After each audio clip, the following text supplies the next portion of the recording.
Hey Run Junkies, very special episode today. I have Laura from the YouTube channel Laura Runs and Eats. Welcome. Hi, you guys. Hello, Heather.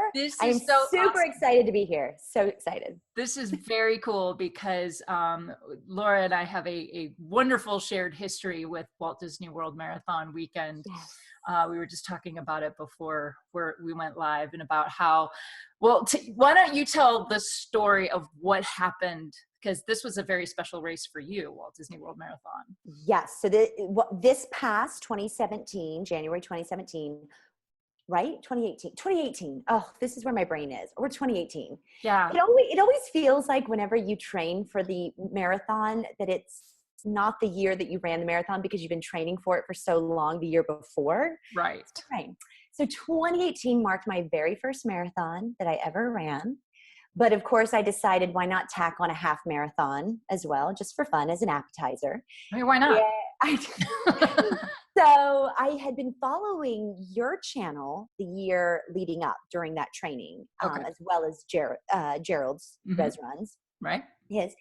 You guys absolutely inspired me. I could not get enough of the both of you. I can't tell you how much you inspired me to run that race. Which is why when you did the meetup, which I was so excited about, I was like, we have to go. I actually have to meet these people in person. So I met you guys, both of you, at the meetup. Where were we? The beach club? It was on the boardwalk. Yeah. The boardwalk. Yeah. That was insane. But what's so funny is I felt like I had known you guys. This is the weird thing about YouTube is you feel like you've known these people all your life now. Like we've hung out forever. Exactly. So I got to meet you. I got to meet Gerald. It was incredible. Then, and also all the Joyful Milers, which I had listened to their podcast since I had began like 3 years ago, started running. So that was really, really amazing. Then on our race days, I kept bumping into you guys for the character meet and greets, just along the course. And I was like, this is so crazy because there's so many people running here. I had no thought that I would see you guys throughout the course, maybe at the beginning, maybe during the kind of like meeting area before we even started the race. But lo and behold, it was like I ran the race with you. And then for the marathon, which was the best. I remember I was meeting my husband at mile 25. We had this plan that if he met me at mile 25, I knew that was going to be right around the French Pavilion. And I said, oh, this will be so hilarious. I'm going to stop in England. If it's open, I'm going to buy you a beer, come across that bridge and pass it off to you. So we had this like whole elaborate plan, which worked out. But it was right around mile 25 that here you come booking it. And I was like, and then I was like, Heather, oh my God, we can run it in together. Can we I don't know that I was booking it. I appreciate the confidence and because I honestly, like, that whole last mile was a blur. You know what? You looked fantastic. You were upright and you had a smile on your face. So to me, that is like total booking it. Even my husband was like, how are you guys not out of breath? Like, he's like, cannot fathom this whole thing. Like, how did you just do this? And you got a big smile on your face. But you get in that like Disney, like you're just, it's like sensory overload. And you're like, I'm in the happiest place on earth. So, and you and we got to run it in together and across that finish line. And it was like, I know listen, it was one of the best days of my life. And the fact that I got to run it across with you, someone who I had been following and watching. And I was like, is this really happening right now? Like, is this really, I mean, even that morning when I woke up, I was like, oh my gosh, now I have to run a full marathon. This is it. Like once that start time goes off, we're actually running 26.2 miles. So the whole day was just, it was so surreal. Still is. I have to think about it all the time and how quickly it goes by and how much you really have to enjoy all 26 miles. Yes. Because it really does go by. And then you're like, that's done. It's done. Not only that, but like the training goes by so fast. And then you're running it in and all of a sudden you're like, I can't believe I just did this. Yes. And you're like, oh my God, I did it. And you're running in and you might feel like total death, but you still did it. You still did it. I tell everybody, I say, when you are at the beginning of your training and you're looking, I've always got it like mapped out in front of me.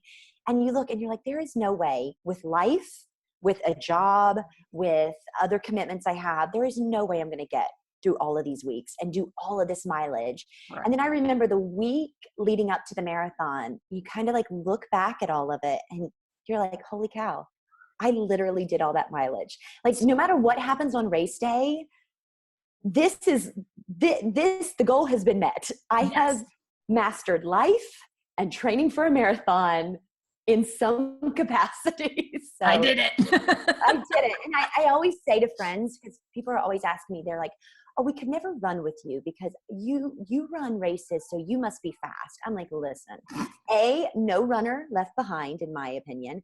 And Right. also, I'm getting the same medal and bagel as the person that came in first. So I run at all speeds, at all corrals. Like, I love it so much. I just want to come across the finish line and with a smile on my face and hopefully enough money left in my wallet to do it again.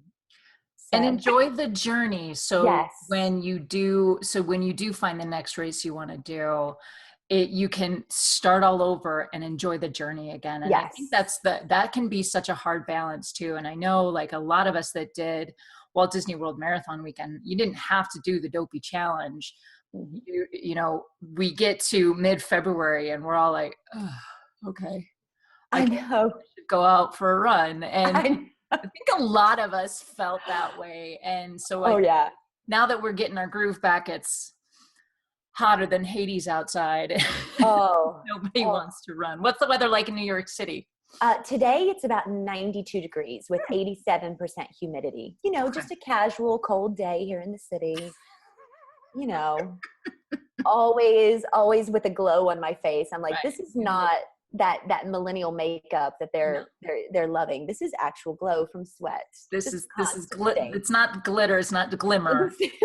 This is it. This is natural highlight right here. Exactly. Yeah, no, we're hot here too. And yesterday I was doing this live video and it was just getting so hot up here. I was starting to feel a little woozy. And I look at the friend of mine had posted yesterday that it was 105. We had tied the record for the hottest day that particular day. And I'm like, okay, that's lame. I'm sorry. If you're going to be that hot, break the record. Forget it. I don't. Right? It's like I missed it by 2 seconds. By 2 seconds. Just go up a degree. Will we really even notice? I know. We have actually had really mild temperatures here. So there has been like a week where it was in the 70s. It was beautiful. The nights were really cool. The mornings were very cool. And then it just slapped us in the face this past week. So that does a lot for trying to get out the door. It really does. It really does. It's a struggle. It's definitely, that's one thing I will say about the January races is that the good bulk of the longer mileage is when the weather's starting to cool off, which is nice. And I really I took that for granted, I think, because now I'm in the midst of knowing that my longer mileage for the New York City Marathon is in the summer months. So like City, I always have to try to keep track because Chicago's in September. When's New York? November 4th. November, that's right. Yeah. That's right. So, wow. Yeah. 4 months. So you've got some 20 milers coming up in September, which will be fun. Yes. Well, I do want to get back to New York City. One of the reasons why I really wanted to chat with you today is because I want to talk about your running journey.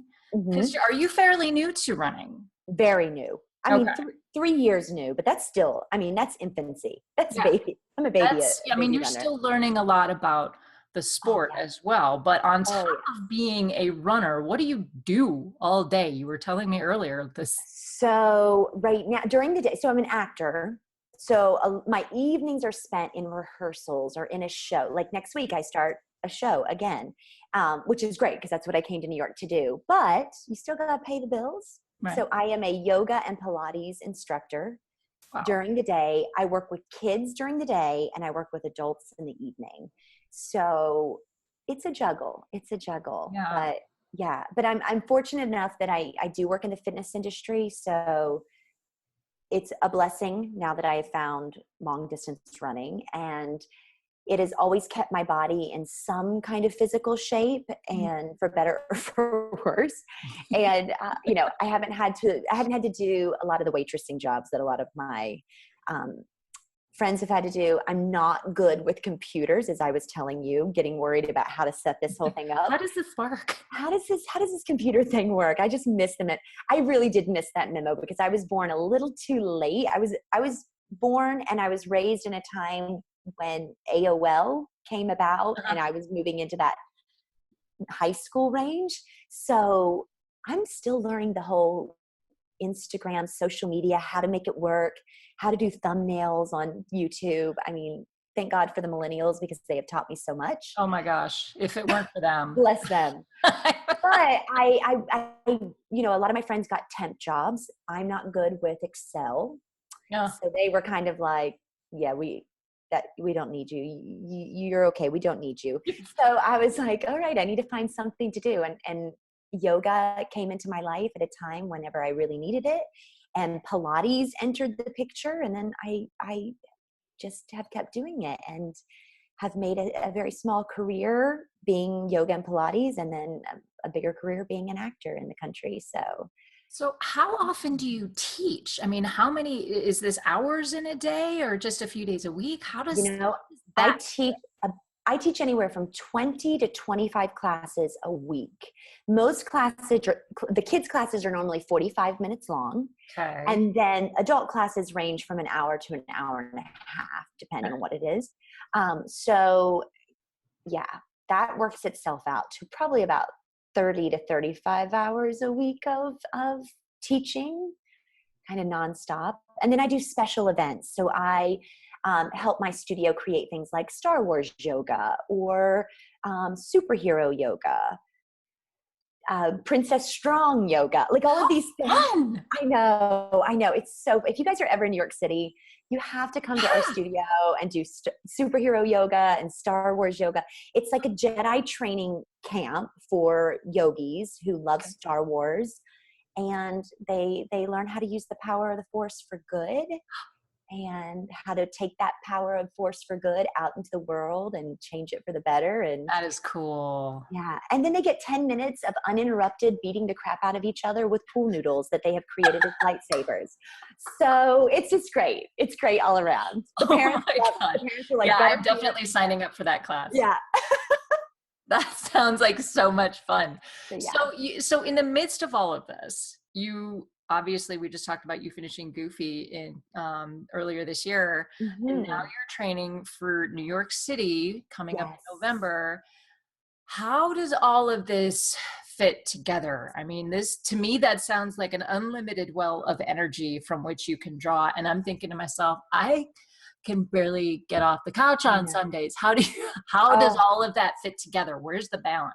You know, it's funny because when I initially trained for Goofy, I wanted to I knew I was going to be doing New York City Marathon because I had qualified last year through a program we have here in New York called the New York Roadrunners 9+1 program, which is if you run 9 qualifying races with that organization plus volunteer at one, it gives you automatic entry into the following year's New York City Marathon. Oh, that's great. Yeah, it's fantastic.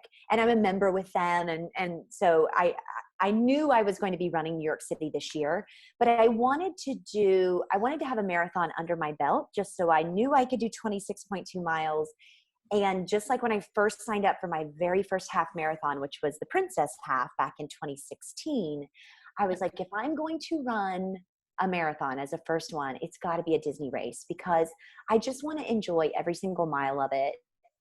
I want that to be the one under my belt. So I went into Disney training so that I would have a marathon under my belt. What I have realized since is that what I was really doing was training my life to be able to train for 26.2 miles.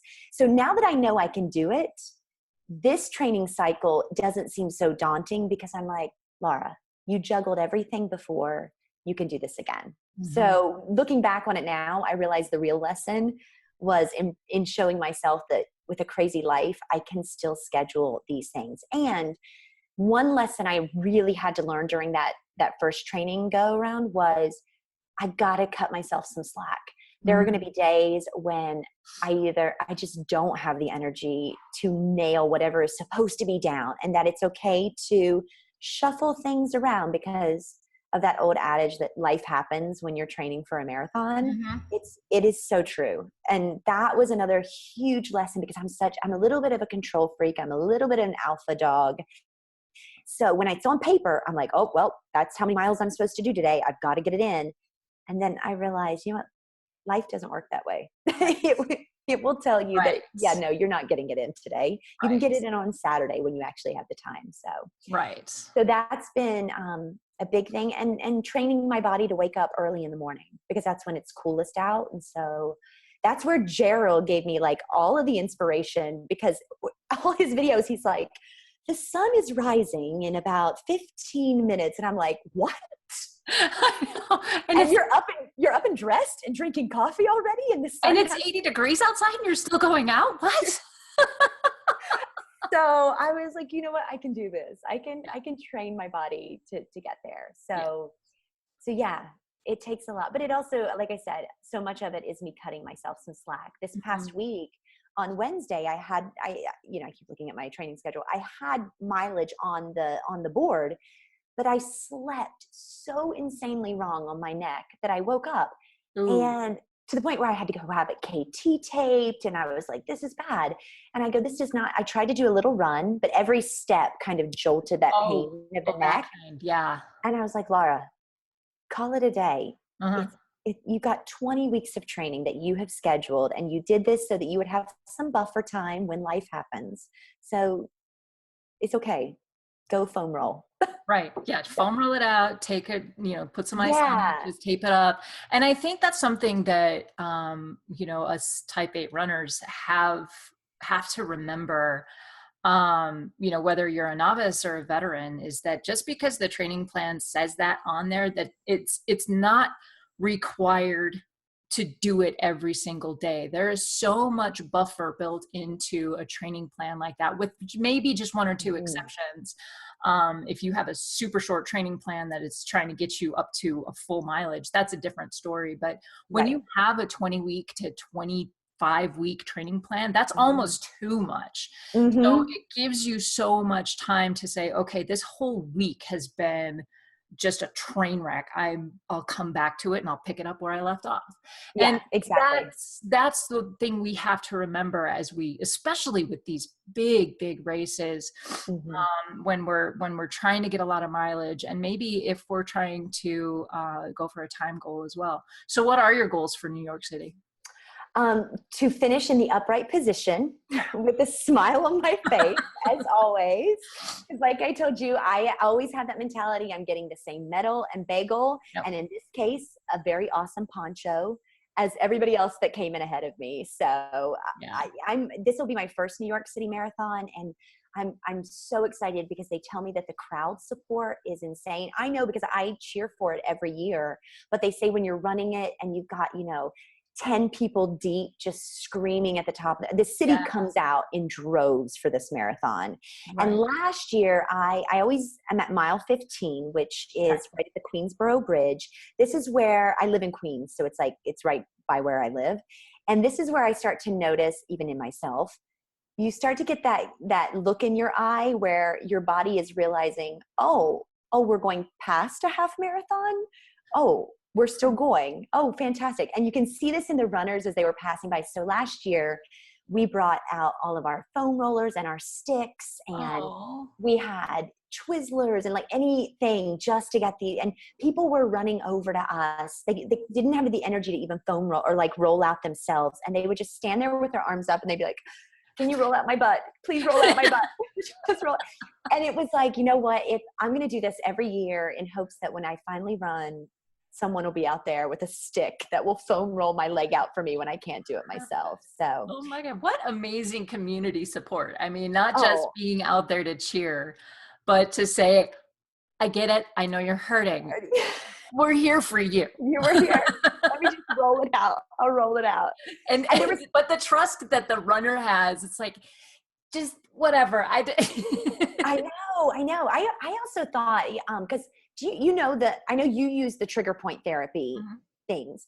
Do you know what the stick is? It's kind of like the trigger point therapy has a similar one. It's a roller, but yeah. So there's the STK trigger point, yes, and then there's the white ones. That's the one I have, is the white. Yeah. So I thought, man, these companies should put these along the race course, just have a whole stick section. Like, I can't wait to get to mile 17 when the stick section comes up, so that people are just out there helping these runners along. It's like so funny. What a great idea. I know. I'm like, you guys get your stick section on, because I've never, knock on wood, I have not had to step into a medical tent, but I don't know. Do they have like foam rollers in there? Do they have sticks in there? What? Because sometimes it's just a matter of, I really need to roll out my calf really quickly, and then I can kind of go on from here. Yeah. So, yeah. Someone at the Disney Marathon had it. I don't know that has that kind of thing. I know they have like blister care stuff and water electrolytes, all that stuff for more serious issues. But I don't know. They probably have people like probably have physical therapists on hand, but once you start going down that rabbit hole, it might be a complete. Oh, I know. Yeah. I just stay in there and just get rolled out and not get back on. I feel like this is feeling fabulous. During the Brooklyn half, they're always scooping out Vaseline at mile 10. Ooh. And they've got people lined up, holding out sticks, yelling, "This is not goo. This is not good." Like, because people are just like,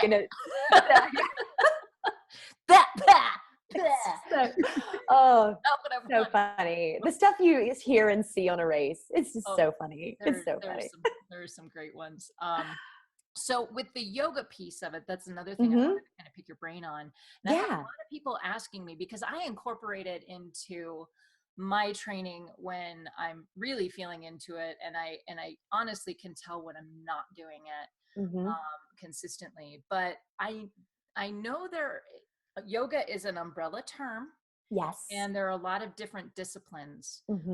Not all of it. And I think for a lot of us, we think of yoga and we automatically think, okay, Cirque du Soleil contortionist, leg behind my head and that kind of thing. And I think that's not quite where we're going, but there is that kind of flexibility that can be dangerous for a runner if we're too flexible in some places. So talk a little bit about your experience with yoga and how you've been able to use it as a tool for your running.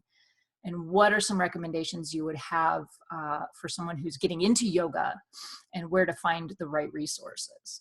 Absolutely. So I have been teaching yoga for about 10 years. Okay. When I started teaching, obviously I was not running at that time. So yoga found me in a different portion of my life. I am vinyasa based, which that is just a term for the style of yoga, meaning it's a very flowy yoga, very dance-like yoga. Okay. And I got into it because I had a background in dance, and I kind of connected with it. Now I went through a hip injury, and about 4 or 5 years ago. It wasn't anything bad. It was a very odd parasite that I had that gave me issues with my hip. It was very strange. But the doctor, the physical therapist, and the kinesiologist that I was seeing said, you need to pull back on vinyasa. Because like you were mentioning, sometimes being over flexible, whether you are a runner, swimmer, a regular everyday Joe, a dancer, can actually do a little bit more harm than good, because your alignment, you think, oh, look how flexible I am. I'm just going to yank my leg up in a certain way. And then you're out of commission because you've torn ligaments, or, we dealing with pregnant women too. We're constantly aware of them being overly flexible because of the hormones that are releasing in their body. So pregnant runners that I work with, this is a constant thing. I'm like, even though your Warrior 2 feels like it's the deepest it's ever been, please don't let it be the deepest it's ever been. Not a good thing there. No. So I switched to doing personally what's called Hatha yoga, which is staying in poses a little bit longer so that you're breathing and connecting into those poses. That was the one recommended by my kinesiologist, by my physical therapist, as being a more gentle approach for moving slower, working more on breath support. So I kind of fall between both of those styles, vinyasa and hatha. one of the kind of going back to now that I'm a runner, I tend to use a little bit more of that vinyasa base. So my injury is healed. I can kind of go back to it. But I say to anyone, and I work with runners a lot, because a lot of, especially the women that I'm working with, because in the evening I teach a lot of pre and postnatal classes. Okay. For anybody, that prenatal and postnatal. Right. So women who are pregnant and women who have just had babies.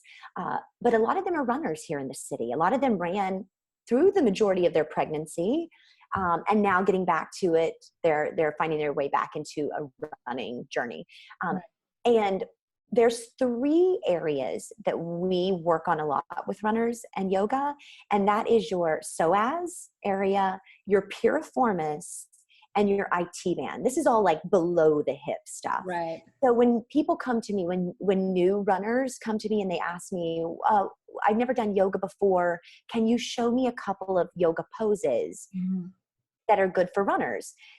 I will take them through 3 very basic yoga poses that help to elongate that PSOAS. And you're familiar with where your PSOAS is. Yeah, it's way deep in your hip, yes. right? It's on the inside of your pelvic muscle or pelvic bone. And okay. And it's one of the deepest muscles we have. That PSOAS gets very shortened depending on whatever your activity is during the day. We see this a lot in New Yorkers because we're walking everywhere. We're walking up and down steps. We're walking down the street. We're sitting for long periods of time at a computer. So you start to see that PSOAS kind of shorten and tighten. So for runners, we're also doing a lot of repetitive motion in our hips and PSOAS. Got to get that. So I show them stretches for that. Or yoga poses, which are also very stretch oriented. The piriformis, that deep muscle in your butt that hurts like the dickens if you ever try to have anyone stick their elbow in it, or if you roll out on a ball on the floor, it can induce tears. Releasing that, because it's a culprit of back pain in runners. It's a culprit of knee issue. I mean, it's all interconnected down there as it is. Yeah. IT band, the piriformis, the PSOAS.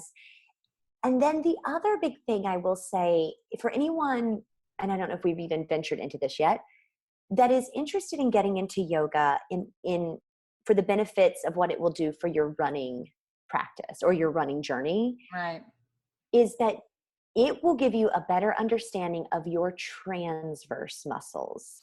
And as a runner, these transverse muscles are key. Yes. So explain what that is. So, I know what you're talking about, but definitely explain what that is. So I always put it in layman's terms, right? Because I know that I need to be talked to in a way that I can totally get my mind wrapped around it. Right. So your transverse muscles, this is your deepest layer in your core. We sometimes in a class will refer to them as the corset muscles because of the way that they are situated in the front and how they wrap around those back muscles. Okay. When your transverse are strong, it's as though someone has pulled a corset, like, you know, the back of the strings of the corset. And for women especially, it starts to give us a little bit of that hourglass shape. They're the ones that help us stand up nice and tall. Right. Because of lifestyle choices that people can have, myself included, because it happened to me, I was doing, for the majority of my life, crunches or any kind of abdominal work incorrectly. So I wasn't thinking of drawing the belly button to the spine or finding that kind of scoop and hollow in the belly. I was just kind of going for it. And over time, I kept putting stress on that deep transverse muscle. And I got what was known as diastasis recti, which is a little tear and slit in the transverse. It is so common.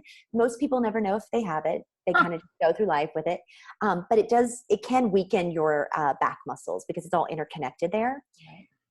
Yoga gave me a better understanding, yoga and Pilates, I should say, really Pilates, gave me a better understanding of how to activate those transverse. And I can tell you, it changed running for me. Like those days, you know, when you're going up that incline, or even you're like at mile, whatever. For me, as soon as I reach mile 6, I'm like, all right, my body's like, no more. Over it. But once I understood how to engage the transverse muscles, all of a sudden I found this new power, because with yoga, with Pilates, it's all about power coming from your core. Mm-hmm. The core radiates all the other power. So one of the biggest benefits of yoga is that you become so body aware. Mm-hmm. And on those moments where I'm like, I can't go another half a mile, then I'm like, Laura, zip in your transverse, like zip it in. Zip it up. Zip it up. Hug it in. Hug it in. Engage your glutes. Don't let that butt be lazy right now.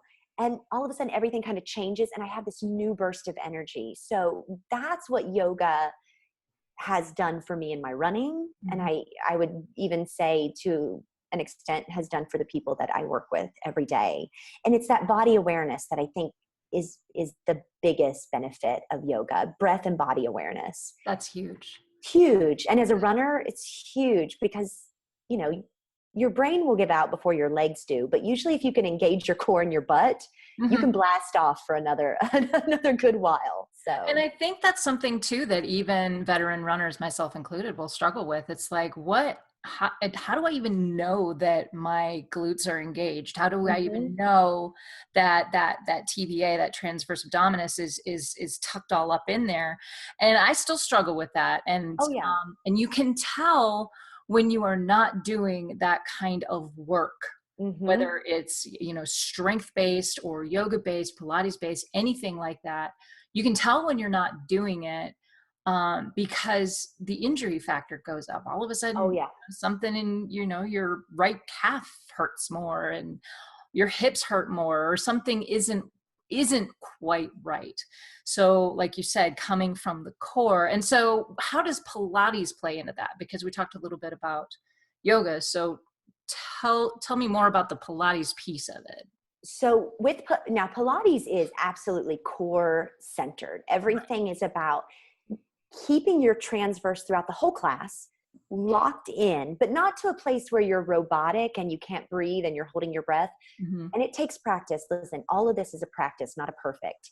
You just keep practicing and you keep growing, and over time it becomes a little more muscle memory. But the Pilates, we work on keeping the transverse engaged throughout the whole class.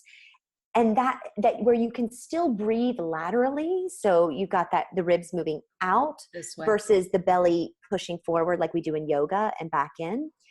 You've got that transverse locked in, and you're engaging your glutes to a point where you're like, I may become a superhero because my glutes are so engaged. They're like, so strong right now. I could jump a tall building right now. I have a butt. What happened? Based on the power of my butt. Exactly. So there is this, the whole class is based around keeping it engaged, keeping your glutes engaged. And it, you know, I still practice this all the time. Only recently, and this is horrible because I've been a teacher for so long, but running, I really learned how important it is to have a strong butt. Yes, I always say aesthetically, a nice tight tush, lifted, great, whatever, looks good in jeans, whatever. Right. But from a health standpoint, it is the shelf that holds your upper body. And it is where so much of our strength as runners come from, are those glutes, is the power of those glutes. And so that has been a huge eye-opener for me, just in my own Pilates practice, but also now when I'm working with everyone. I had this little adage, and I'm going to share it with you and your viewers, that when you do bridge work, so when you're doing bridge lifts, which is where you lay flat on your back and you're lifting the hips up in the air. Yes. I always say, once the hips are lifted, let's say you're just going to hold bridge. You want to draw your tailbone slightly under, and you want to imagine in your brain, here comes the tip, that you are pinching a penny between your cheeks. Do not drop that penny throughout that whole bridge exercise.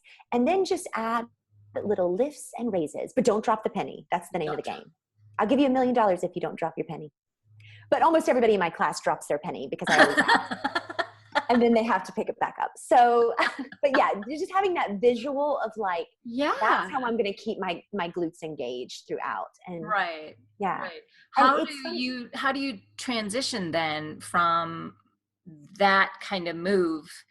Because when I'm sitting there in that bridge position, or when I'm doing squats or anything like that, I can actively think, okay, this is what I need to do to engage my glutes. How do you take that into a repetitive motion? thing, not just a static hold or, you know, a slight movement, but when you have that repetitive motion of running, how are you visualizing that?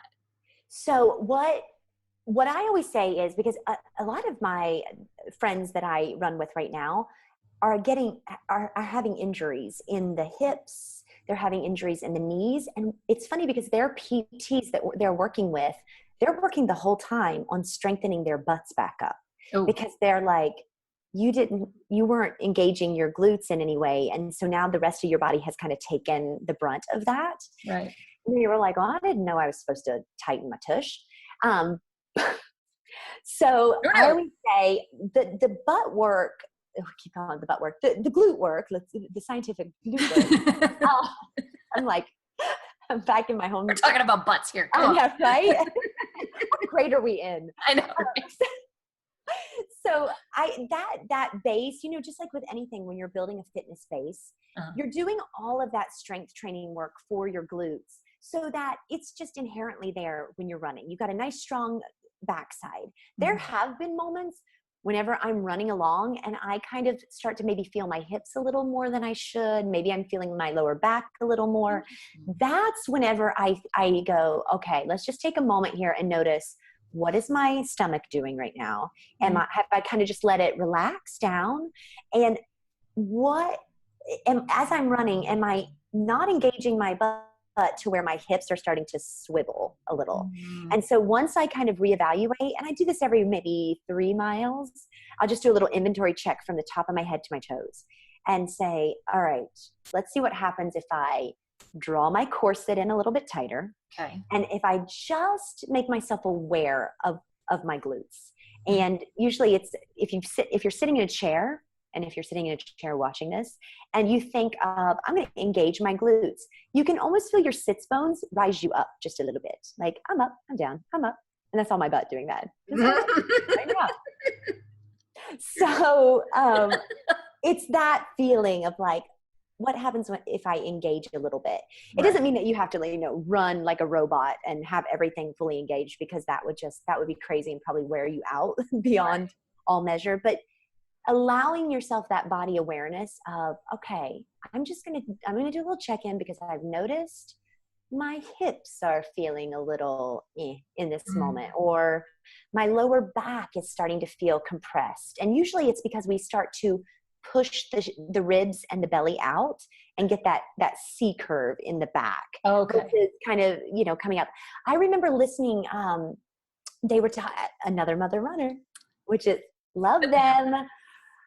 I'm not a mother, but I still religiously listen to them. You don't have to be. You really exactly. They're so freaking knowledgeable. Okay. Yeah. So they had a woman on that was also, she was working with postnatal women. She was a PT. She was talking about the transverse. She was talking about getting, you know, Julie Wiebe, Dr. Yes. Julie Wiebe. Yes. She was amazing. She was at the retreat.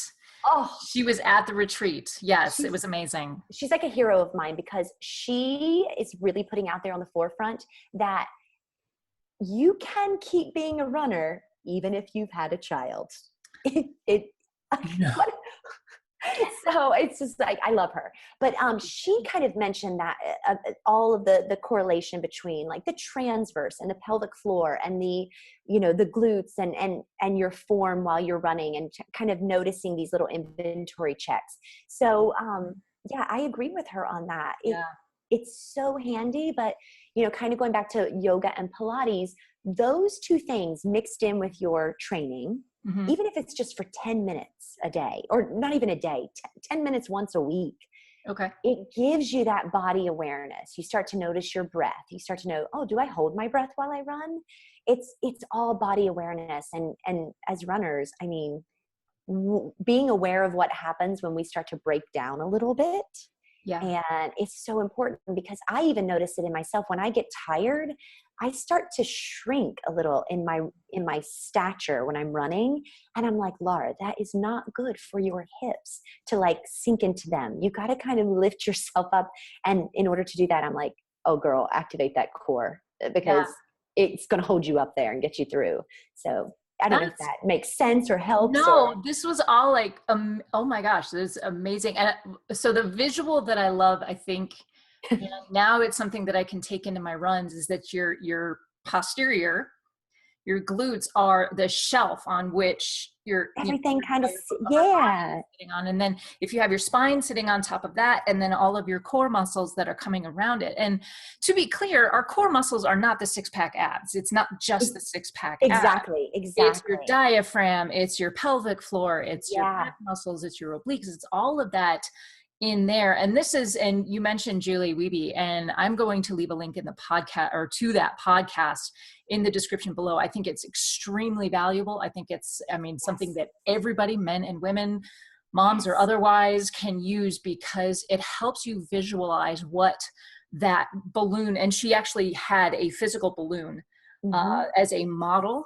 in her seminar. So it was amazing. So you had, the diaphragm on the top, the pelvic floor on the bottom, and then the core in the back. And so she's like, when you squeeze that balloon, you're holding in all of that. It gives you more flexibility up here. And it was just fascinating to see that. So I still have to get my mind wrapped around it, but it comes from, like, there's been so much research done on sports physiology that I think we're just now learning what the core really is and what it really does. And I think as a result, we were talking about sitting here and engaging our like that. Doing that. Think about how much we sit around.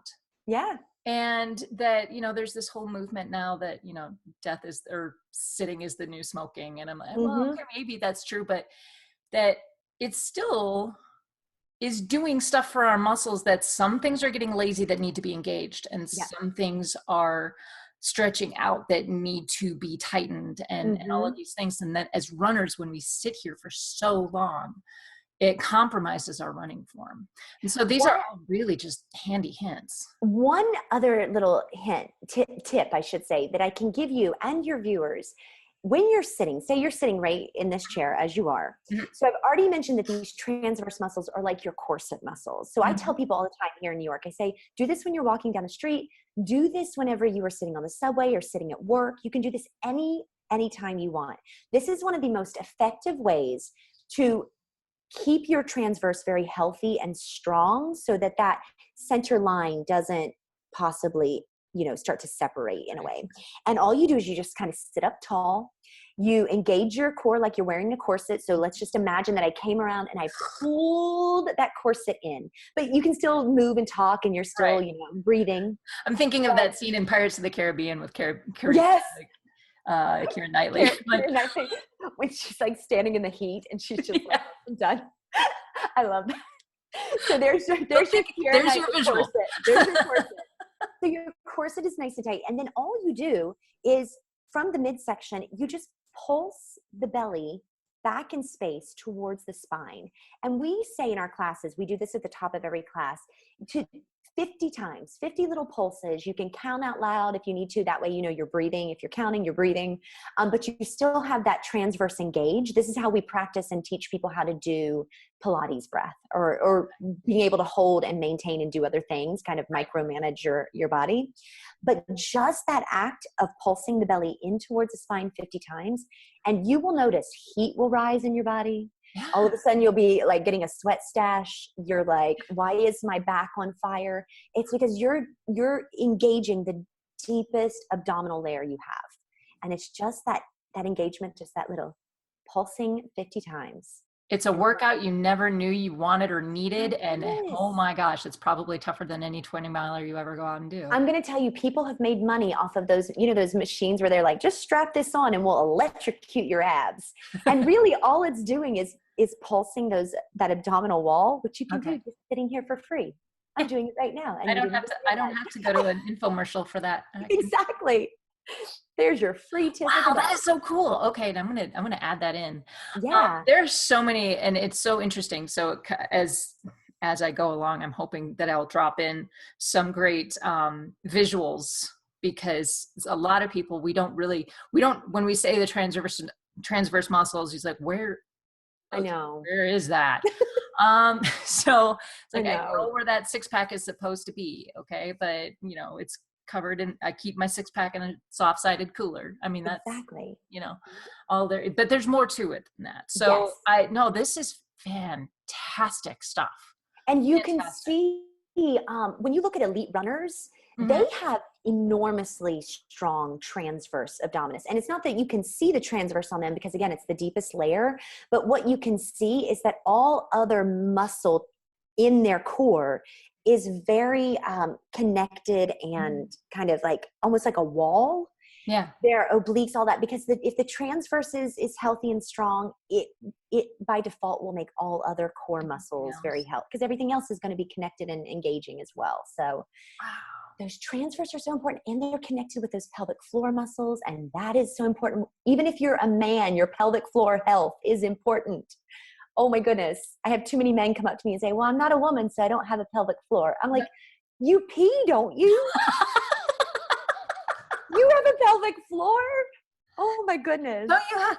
Okay. I think so many times we are only talking pelvic floor when we're talking about women's health. Right. But really, everyone can benefit from transverse and pelvic floor and glutes and all of this stuff. And I want to tell you, because I know this will tie into it all, one of the best websites that I have found for yoga practice online is Yoga Glow.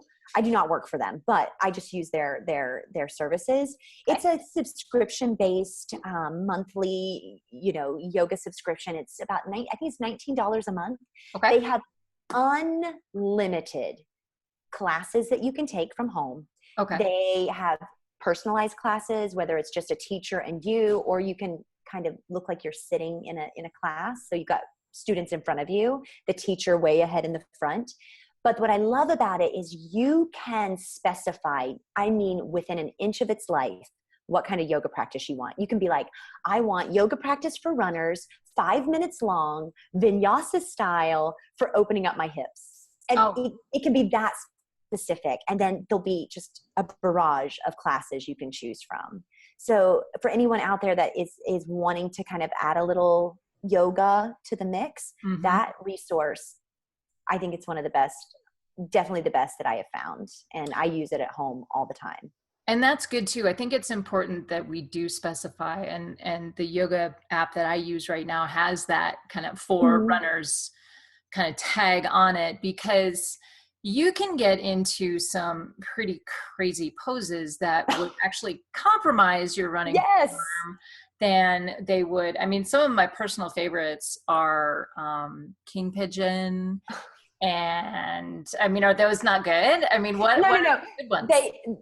Those are great poses. I only do that because I think to myself, oh man, I have been that person that was definitely, the body was not ready for King Pigeon, but I felt that pressure in a class to be like, everybody else is doing it. Let me just really ram my That's one of my favorites. And it's like, I can get into it. I'm like, this feels really, really good. I could sit here all day. And then my mom looks at me and she's like, how are you doing? I can't do it.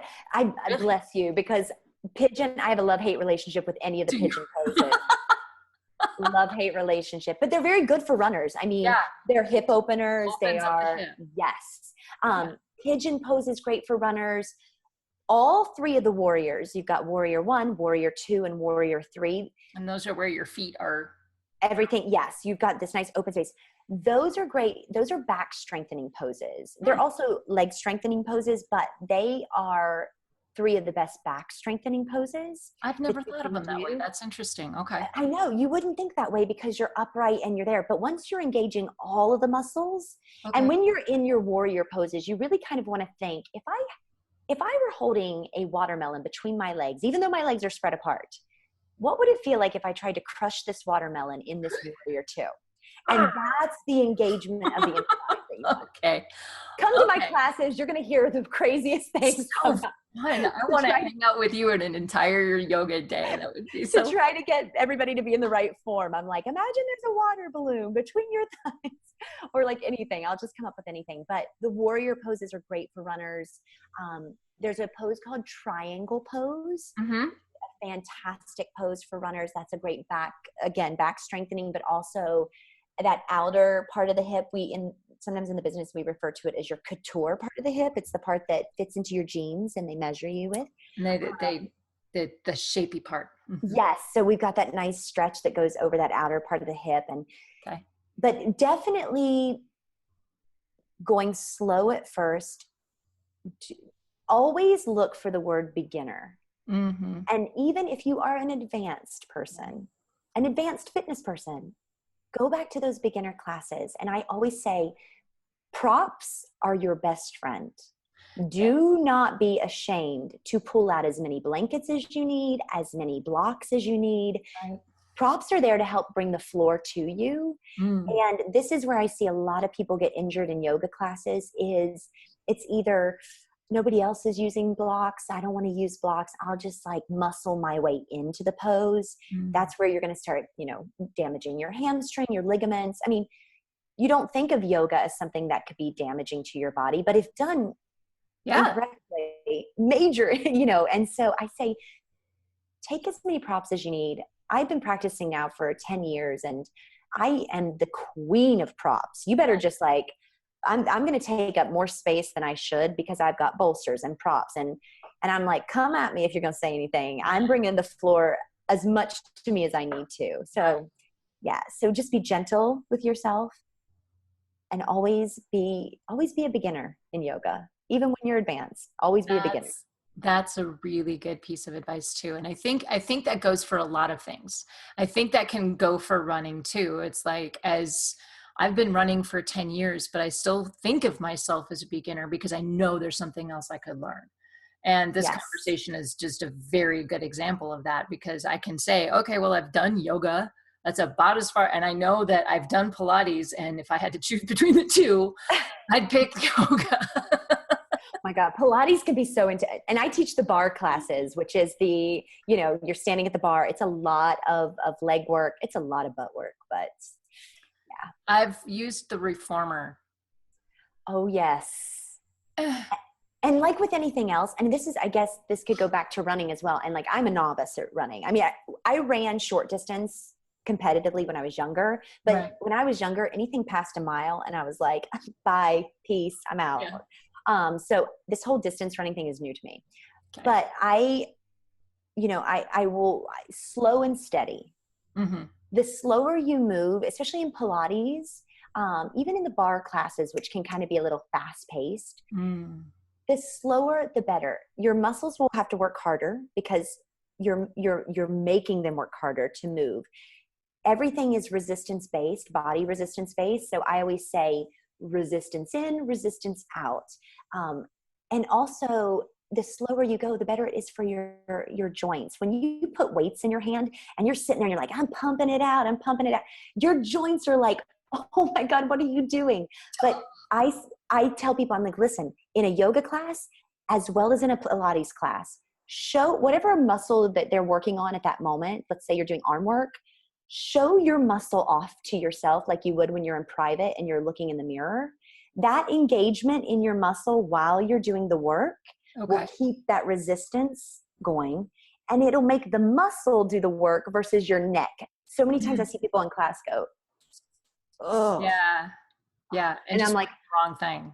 Yeah. I'm like, they've taken all that energy from here and they've put it here. So if you're showing your muscle off, if you're engaging your muscle will do what it's been asked to do. Right. So, oh, this is all so amazing. I love this. I can't wait. I'm actually looking forward to going back, and kind of redoing all of that, or, watching this again, because then I can plug in little captions and fun things like that. So these are fun to do, but I have to say this was extremely informative. So I thank you so. Oh my gosh. For all of this. My pleasure. And you are what, week 3 now of New York City Marathon?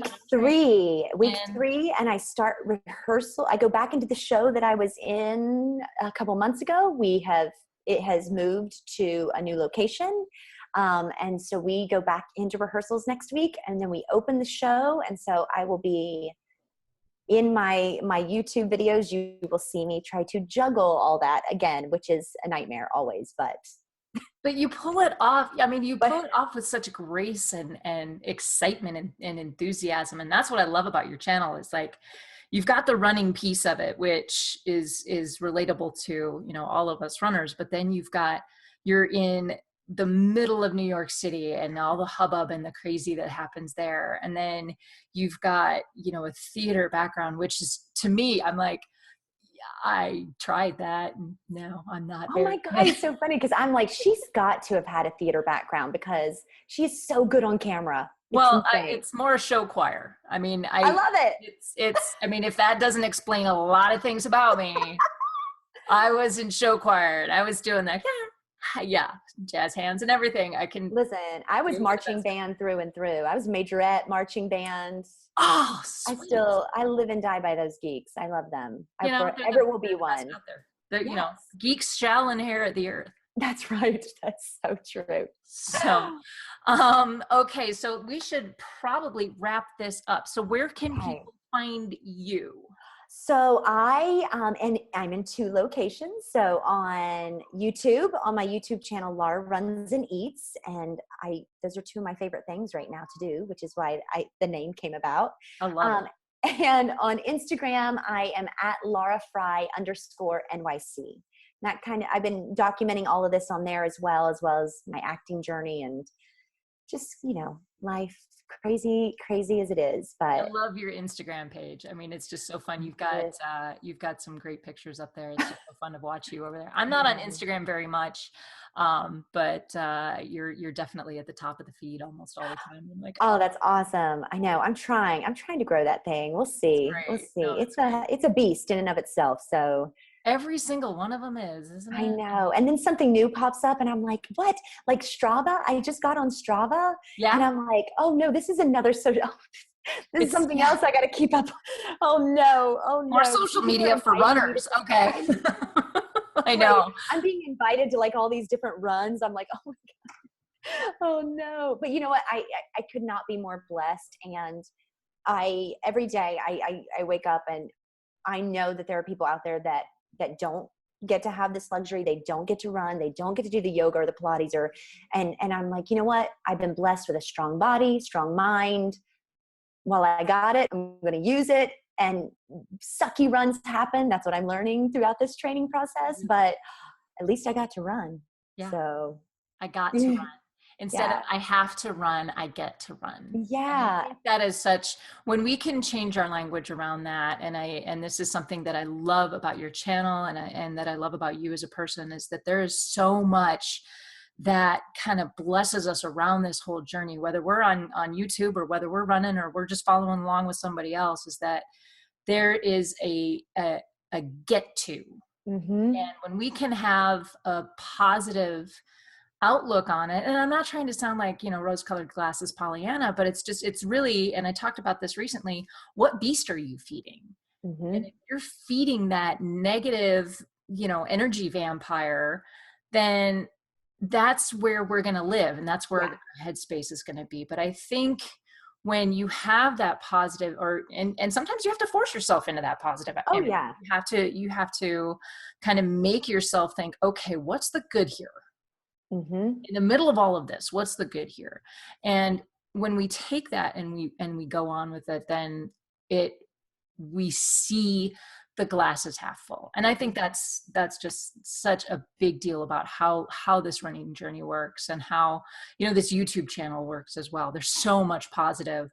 Oh yeah. That happens, you know, between the community that we've built, and Daryl and Joyful Miles and Meredith Rice, and all of this group kind of comes together in this conglomerate. We're all like, you know, we're all friends. And like you were saying earlier, we got to this meetup and it's like, I've known you for 20 years. Oh my goodness. And I met people that, you know, I started the YouTube channel actually because my parents don't live here. My sisters don't live here. And I thought, well, if I have videos up, at least they'll feel part of the process, mm-hmm. and they'll feel like they were part of the journey. And then other people started watching. And so when I came to that meetup and people came up to me like Beth Nixon, and I was just like, oh, you watch, like, I was so humbled by that whole experience. And someone had mentioned to me there, thank you so much for your positivity. And I thought, oh my gosh, you should see me in other aspects of my life. Sometimes I'm not this positive, but I was like, once I started to really say, I get to run, I get to share this with so many people. And I want to make sure I am always a cheerleader for for everybody that comments on our pages. Mm-hmm. I am like, please tell me what you're running, because I am cheering for you. You might not hear it, but I am putting it out there in the universe. I am willing that you will have a good run, that everything's going to, I'm cheering for you, because look, half the battle is just showing up. Oh, and you're showing up. You're showing up yes. for yourself. And that's exactly. Holy moly. That's to be, yeah. So I love this community. Good for yourself. Just yes. take that. You're doing something good for yourself. I don't care what your pace is. I really don't. Oh, please. And my goodness. Are you out there doing it? Fantastic. Oh Great. My gosh. And that's what I always say. People, my pace has definitely improved the more I train, but I'm never without my little Galloway walker runner. Right. I love that thing. I have no, and like I said, I listen, again, I get the same medal and bagel as the person who came in first. Mm-hmm. They get a little bit more money cash prize than I do, but they're still getting the exact same goodie bag and the same medal. So the swag looks the same, whether you're first or whether you're last. Exactly. And yeah. And so I'm just happy to be out there and running this community. I've never been a part of a more accepting community than the community of runners. And that's half of what has kept me in it now. And I mean, I feel like I've been 3 years constantly training for something, because I'm always got a race on the horizon, but I do it because the community, I'm like, I got to get back out there to another race and see these people and mm-hmm. feel that energy. Because when you're out of it, you're like, I'm so lonely right now. I know. I'm like, oh, do I fork over $2.4 million for another Disney race? Because I really want to see all these people. Do I want to take out another mortgage so I can go? Exactly. Student loans that I can't pay you right now. I've got a Disney race coming up. Priorities. Like groceries, we can live off of ramen. I mean, hey, that's carbs, right? We're all ready for it works. Living off that roof. So yeah. So I just adore all of you guys, and I mean, you and Gerald and the Joyful Milers, and you guys have kept me going. And we're one big, happy, crazy family that we're a little dysfunctional, but that's kind of what family is. So I know. So I'm just so thankful. You have no idea. So thankful that I'm so glad you could be here. I've wanted to have you on actually for months, and I'm just now getting around to it. It's just one of those things, like yoga's a big deal and Pilates is a big deal. You have a very full life. So I want to thank you for taking time out of that and spending some time with me here. And guys, if anybody has any questions for Laura, you can either drop them here in the comments, or you can head over to her channel. I will leave links to all of her stuff in the description below. But you have a little tagline that you say at the end of your videos. I do. It's so funny because I haven't been saying it, but I've been typing it more. And I always say, happy running, happy miles, and keep kicking butt, unicorns. Keep kicking butt, unicorns. I love it. I love it. All right, folks, that is it for us today. Very special thanks to Laura. Guys, thank you so much for watching. Go find your awesome. And until next time, happy running. Yay. Let's do some yoga. Squeeze our butts. A lot of butt talk. A lot of butt talk.